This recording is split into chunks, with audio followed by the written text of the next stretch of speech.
ஏற்கனவே அழகா இருப்பா. அவள் வயதுக்கு வந்த நாளையில இருந்து சரி பச்சை மஞ்சளை முறிச்சா எப்படி இருக்கும்? ஆமா மஞ்ச மஞ்சேர்னு இருக்கும். மஞ்சள் தேரா இருக்காது, ஒரு நிறம் தங்க நிறமா தெரியும். ஆமா அப்ப காளியர்கள் 8 பேர்களுமே அப்படி ஒரு அழகாக இருக்க சரி அப்ப இவ 8 பேரும் பார்த்தா. ஆஹா என் தாயாகப்பட்ட சிவராமன் அங்க தங்கை பார்த்து அடியே தங்கைமார்களே, இதனால் இதுவரைக்கும் நம்ம சின்னஞ்சிறு பிள்ளைகளா இருந்தோம். ஆமா இனிமே நம்ம வளர்ந்து வாலிபமாகி வந்து விட்டோம். அதனால இனி இந்த 8 பேர்களுமே இந்த சந்தனமா முனிவரிடத்திலே வனத்துக்குள்ள நம்மளால இருக்க முடியாது. அம்மா அப்பா யாரென்று அறிய வேணும் தெரிய வேணும் அல்லவா என்று சந்தன மகா முனிவரை வழிமறித்து ஒரு நாளை பார்க்க 8 பேரும் வட்டமாக நின்று கொண்டு கையை பிடித்து கொண்டு சரி சந்தன மகாமுனிவரை வழிமறித்தார். ஐயா மாமுனிவரே, இதுவரைக்கும் எங்களுக்கு உங்கள் அருளால எந்த குறையும் இல்லை. பெற்றெடுத்த பிள்ளையாகவே எங்க 8 பேர்களையுமே நீங்க வளர்த்து வந்தீங்க. ஆனா இன்னைக்கு நாங்க 16 வயது பக்குவதை பெண்ணாக இருக்கிறோமே, எங்க அம்மா அப்பா யாரென்று எங்களுக்கு இப்பவே தெரிந்து கொள்ள வேண்டும். தாயும் தகப்பனும் இருந்தா தானே இந்த கன்னி பெண்ணா இருக்கும் எங்களுக்கு அருமை உண்டு, பெருமை உண்டு, ஆனந்தம் உண்டு. அதனால நீங்க உண்மையை சொல்லுங்க. என்ன பார்த்தார் முனிவர். என்ன சொல்லுகிறார்? கண்ணபுரா உண்மையை சொன்னா நம்ம தலையை வெடிச்சிரும் இருக்காரு. அத மீறி சொல்லுவாரா? சொல்ல மாட்டார்ல. ஏ காளியர்களே, தாயே சிவராமனங்க, அம்மா அப்பா யாருன்னு எனக்கு தெரியாது, தாய் தகப்பன் என்று இந்த தாத்தாவுக்கு தெரியாது. வளர்க்க சொன்னது உங்க அண்ணன் கோபாலக்கண்ணே. வளர்க்க சொன்ன அதை தவிர வாழ்க்கை வளர்ப்பத்தை என்னிடத்தில் சொல்லவில்லை அம்மா. அதனால நீ யாரென்று எனக்கு தெரியாதென்று சொல்ல அப்படியானா நாங்க எப்படி தெரிந்து கொள்ள வேண்டும்? சொல்லுங்கள் ஐயா. நீங்க 8 பேர்களும் உங்களை படைத்த இறைவனை நினைத்து அக்கினி யாகத்தை வளர்க்க ஆரம்பிங்க. ஆண்டவே அக்கினி வெக்கை தாங்க முடியாம அவரே வந்து உங்களுக்கு விடையை சொல்லுவார். அப்படின்னா உடனே காளியர்கள் 8 பேர்களும் அவன் ஆட்டுமண்டி சம்மதித்து ஆட்டுமண்டி சம்மதித்து அட்டகாளி 8 பேர் எங்க எங்க வாராளோ சந்தன மங்கலையிலே நாளான நாளையிலே நல்ல செவ்வாய்க்கிழமையிலே குளித்து வெள்ள நீராடி போல வந்த பட்டுடுத்தி காளியர்கள் 8 பேர் சாந்தால் தரைவெளிகி சந்தனத்தால் கோலம் போட்டு பன்னீரால் கோலம் போட்டு மாவு கொண்டு தரைமெழுகி மஞ்சளால் கோலம் போட்டு இடத்திலே குருத்து வாழை இலை விரித்து ஒரு நாயகனை விடுத்து வை நரநாளி நரம் மறக்கு தெச்சனையும் தங்கப்பையும் தீபங்களை ஏற்றி வை ஆழக்குழிய வெட்டி அரையளவு மணல் குவித்து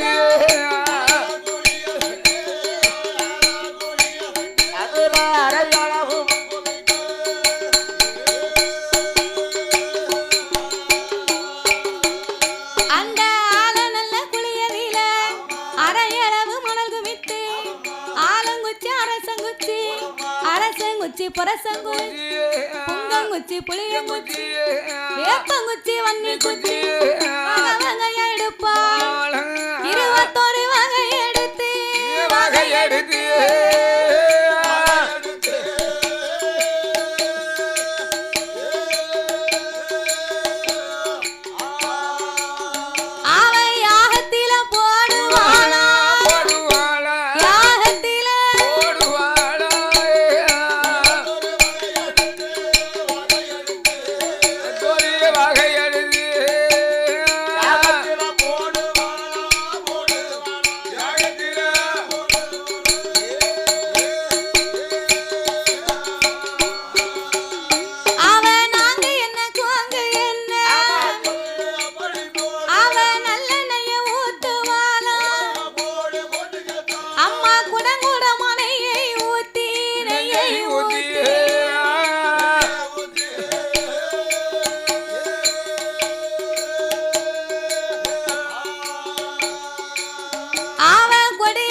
கொடிய யாகத்தையே வளர்த்து வரும்போது அந்த அக்கினி யாகமாகப்பட்டது வளர வளர ஆதி கையிலே ஆண்டவனால இருக்க முடியல பகவானுக்கு இருக்க முடியல பின்னால தாய்மார்களுக்கு இருக்க முடியல பின்னால இருக்கவங்க பாதி பேரு ஆளாத்தான் இருக்காங்க கண்ணெல்லாம் மூடித்தான் இருக்கு அதாவது நல்ல இட்லி சாப்பாடு இட்லி சாப்பிட்ட உடனே அந்த இட்லிக்கு சாம்பார் சட்னிக்கும் எனக்கே தூக்கம் வருது உனக்கு நீ போடுற மாத்திரைக்கு உனக்கு தூக்கம் வரும் அவங்களுக்கு சாயங்காலத்துல இருந்து முளைப்பாரு அக்கினி செட்டி மாவிளக்கு அப்படின்னு கொண்டு வந்தாங்க பாத்தியா அந்த அலுப்புக்கும் சாப்பிட்ட சாப்பாட்டுக்கும் விரத வேற விட்டுருப்பாங்க ஆமா பிறகு இப்ப வில்லுப்பாட்டு படிக்கிறதுக்கும் அவங்களுக்கு தாளாட்டுற மாதிரி தெரியுது அது கண்ணை முழிச்சுக்கிட்டு இருக்கவங்க கூட கதையை விட்டுருவாங்க கண்ணை மூடி கதை கேட்காங்க பாத்தியா ஆமா பாதி பேருக்கு இப்ப கண்ணு திறந்துருக்கு பாதி பேருக்கு திறக்கல அந்த அம்மா அப்பா நான் என்ன சொல்லுதோம்னே கேட்க மாட்டேங்குது கண்ணை வாரி வாரி அடிக்கனா கண்ணை முழிக்க முடியல என்ன செய்ய கண்ணை திறந்துகிட்டே இருக்கவங்க கதையை விட்டுருவாங்க ஆனா கண்ணை மூடி இருக்கவங்க கதையை கவனமா கேட்பாங்க தூங்கிடுவாங்கன்னா காதுல கதை மட்டும்தான் கேட்கும் இந்த கண்ணை முழிச்சு கதை பார்க்க பத்தி அந்த பொம்பளை ஆளுங்க அவங்க நினைப்பாங்க உன்னைய பார்க்காங்க தாத்தாவை பார்க்காங்க என்னைய பார்க்காங்க நம்ம 6 பேரையும் மாறி மாறி பார்க்கும்போது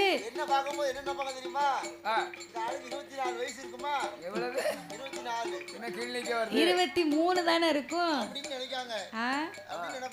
சரி நம்ம அண்ணாச்சி சாயங்காலம் அண்ணாச்சியை பார்க்கும்போது என்ன இந்த மனுஷனுக்கு ஒரு 80 வயசு இருக்குமா உமக்கு வயசு குறையிட்டு எனக்கு கூட்டிக்கிட்டே ஓட்டும் ஆனா என்னத்த இருந்தாலும் பெரிய மனுஷன் தானேயா சின்ன பையன் தானே அப்படின்னு மதிப்பா சொல்லியிருக்கேன் மாத்தி சொல்லலாம் சரி இப்படி நினைப்பாங்க சரி ஆனா சில பேர் இப்படி நினைப்பாங்க சில பேரு நம்ம ஊரா இருந்தா நம்ம ஒரு தாய்மார்கள் என்ன நினைப்பாங்க இங்க எப்படியே தெரியல ஆமா கவனமா பார்க்கும்போது இந்த தாய்மார்களுக்கு இந்த பிள்ளை இந்த சேலை எங்க எடுத்திருக்கும் ஜவுளி கடையில நீங்க சிரிக்கிறத பார்த்தா நீங்களும் அப்படித்தான் உங்களுக்கு இந்த பிள்ளை இந்த சேலை எங்க எடுத்திருக்கும் இந்த பிள்ளை போட்டிருக்கிறது கவரிங்கா இருக்குமா இல்ல தங்கமா இருக்குமா உரசி பார்த்தா தான் தெரியும்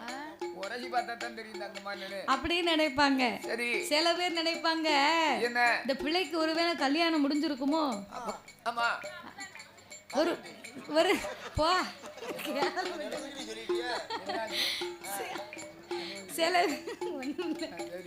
சில பேர் இந்த பிள்ளைக்கு கல்யாணம் முடிஞ்சிருக்காதோ சின்ன பிள்ளையா இருக்குமா பெரிய பிள்ளையா இருக்குமா அப்படின்னு ஒவ்வொருத்தங்களுக்கும் சிந்தனை மாறத்தானே செய்யும் இந்த பொண்ணு சிவப்பா இருக்காங்களே வயாம பீஸ்வாஸ் பண்ணுவாங்களோ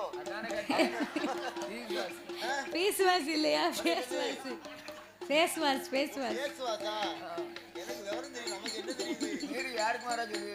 அப்போ பாக்குறவங்களுடைய கண்ணு வந்து பல விதமா யோசிக்கும் இல்லையா அப்போ நம்மள இப்படி எல்லாம் நினைக்கும் போது கதையை விட்டுறத்தானே செய்வாங்க அதனால நீங்க தூங்குங்க கதையை கேளுங்க நாங்க வில்லு பாட்டு படிக்கோம்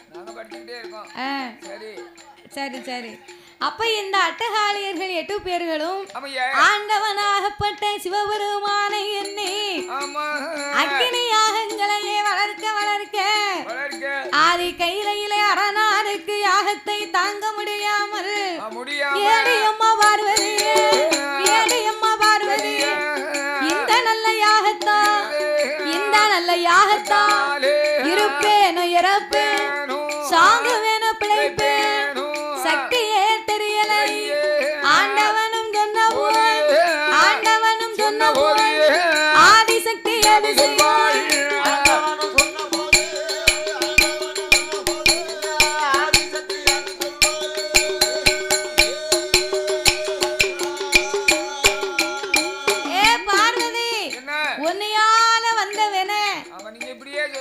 உன்னையால வந்தவன அன்னை அந்த நேரத்துல இருந்து இந்த நாகராஜனுக்கும் நாகக்கண்ணிக்கும் பிள்ளை வரத்தை கொடுக்க வேண்டாம்னு என் பேச்ச நீ கேட்டியா? கேட்க மாட்டேன். சரி பரவாயில்ல, அதான் போச்சு. சரி போட்டும். இவ 8 பேரையும் எனக்கு தெரியாம சந்தனமான் சோலையில கொண்டு விட்டு வந்திருக்கிய. ஆமா. இவ 8 பேரு இன்னைக்கு அம்மா அப்பாவை தெரியாம என்ன நினைச்சுனா இவ அக்கினிய வளர்க்க. இந்த யாகத்தை என்னால பொறுக்க முடியல அம்மா. அதனால நீ அக்கினி யாகத்தை அணைத்து விட வேண்டும் என்று ஆண்டவன் அழுது புலம்ப பார்வதி பார்த்தா சிவனை காப்பாற்றணுமான நாம இப்பொழுதே சென்று யாகத்தை அணைக்க வேணும் என்று சந்தனமாம் சோலைக்கு வந்து அந்த ஆதிசக்தி பார்வதி சந்தனமாம் சோலை ஆண்டவனை காப்பா அக்கினி அணைக்க வேணும், யாகத்தை அணைக்க வேணும். பார்வதியும் ஓடி வந்து எந்தெந்தங்க காளியம்மா, எந்தெந்தங்க காளியம்மா என்னுடைய வார்த்தைகள்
நான் மாவிலப்பேன் பூவிலப்பேன் மஞ்சள் குழி நான் மறப்பேன் பூ மறப்பேன் பொட்டிலப்பேன் என் பூமானை நான் இழப்பேன் அம்மா.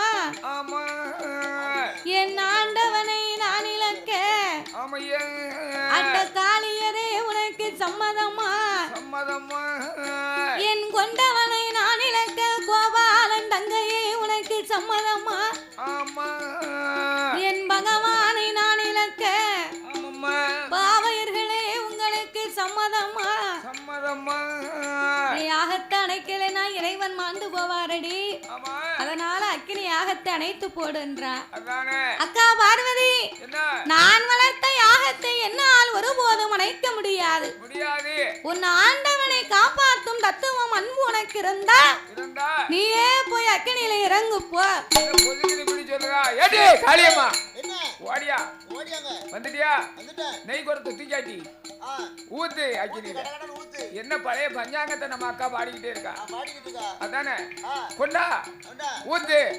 4 லிட்டர் மண்ணெண்ணையும் கொண்டா உமுக்குன்னு முடிக்கட்டும்.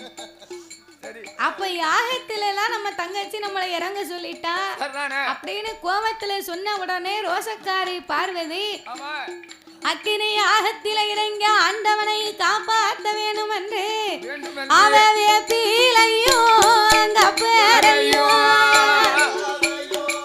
விமலன் தேவி கையிலெடுத்து அவள் 3 முறை சுத்தி வந்து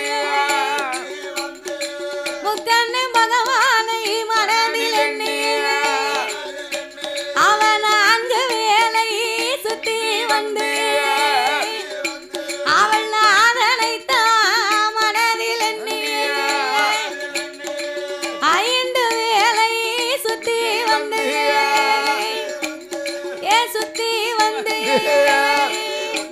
அவள் அக்கினி யாகத்திலே இறங்குவாளா.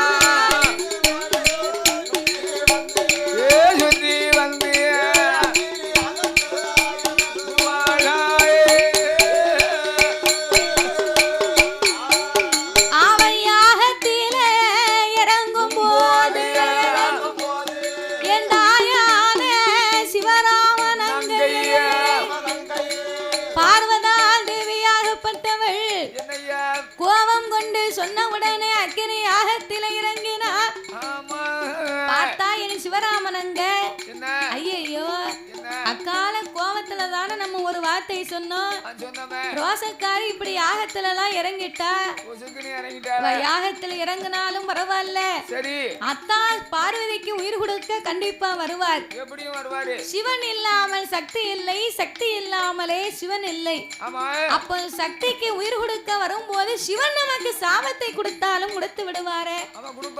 அதனால அக்காவோட சேர்ந்து நம்மளும் அக்கினி யாகத்துல இறங்கிட வேண்டும் என்று காளியர்கள் 8 பேர்களும் அந்த பார்வதிக்கு பின்னால, பார்வதிக்கு பின்னால, ஐயா பின்னால அம்மா பாவையர்கள் இறங்குவாளா.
யாகத்தினுடைய வெக்கையில 8 பேரும் கருகி உருகி போனா, அப்ப ஆண்டவனுக்கு அக்கினி அணைந்து வெக்கை வேள்வி குறைந்து விட்டது.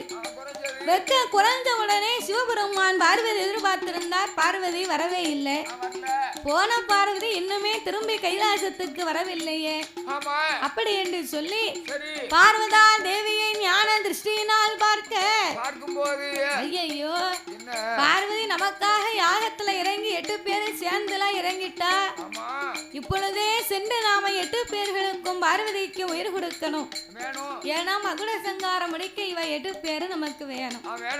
அப்படி என்று ஆண்டவன் தீர்த்தமும் திருபிரம்பும் கையில எடுத்து சந்தனமாம் சோலையிலே வந்து ஆண்டவன் என்ன செய்கின்றார்?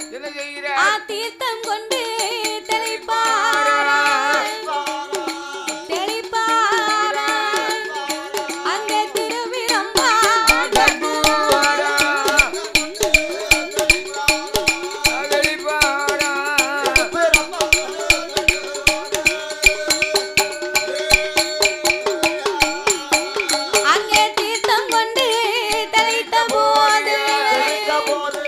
திருவிரம்பாலே தட்டும் போது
உனக்கு விழுந்த சாட எம்மா தென்கடலும் நீராட தாய மேலு பக்கம் விழுந்த சாட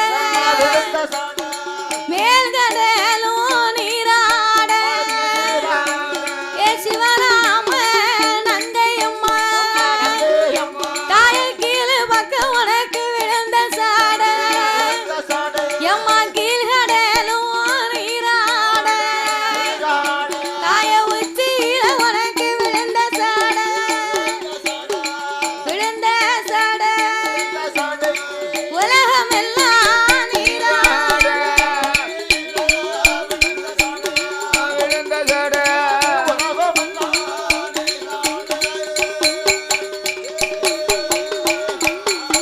தாயை எறிந்த முகமோ செவந்த கண்ணோ ஏழு பாகம் தலையழகும் அட்டகாளியர்கள் 8 பேர்களுமாக ஆமா அக்கினி யாகத்திலே இருந்து எழுந்தரித்து வரும்போது வரும்போது தூங்கி முடித்ததை போல் சுந்தரமாக அம்மா எழுந்தரித்து வந்தார். ஆமையா அவளுக்கு வீரப்பல்லும் விரிசடையும் விடித்தாடும் தல முடியும் தல முடியும் கோர வாயும் கோரப்பல்லும் கோரமுக கண்ணழகும் அழகும் அப்பு சடையழகி அங்கார ரூவக்காரி ஆமா காளியர்கள் 8 பேரும் எழுந்தரித்து வந்தல்ல ஆமையா பகவானுக்கு முன்னால ஆஹா அடிபணிந்து வணங்கி நின்று